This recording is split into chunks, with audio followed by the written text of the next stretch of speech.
কাজে বিএনপিকে আমরা বিশ্বাস করব না। আমাদের শেষ আশ্রয়স্থল মুক্তিযোদ্ধাদের, আর ভাতা খাওয়া মুক্তিযোদ্ধাদের জুতা মারি। কুত্তার বাচ্চারা কিরে, দেশের ক্রান্তি লগ্নে আসস না কেন? তোদের নাতিপুতি কোটা দিয়া দিয়া যেই মুক্তিযোদ্ধাদের, হ্যাঁ পুষ্টরা কোথায় তোরা? যার যা কিছু আছে তাই নিয়ে শত্রুর মোকাবিলা করতে হবে। আমার মেজাজ খারাপ, বেশি কথা বলতে পারবো না।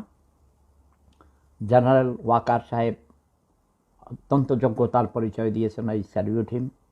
যদিও প্রথম দিকে আমি বিরক্ত ছিলাম তার উপর, সেও প্রেশারে আছে, আমি অনেক খবর জানি।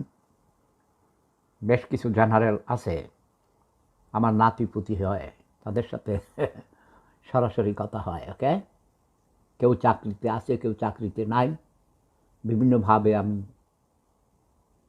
অনেকে দোয়া নেয়।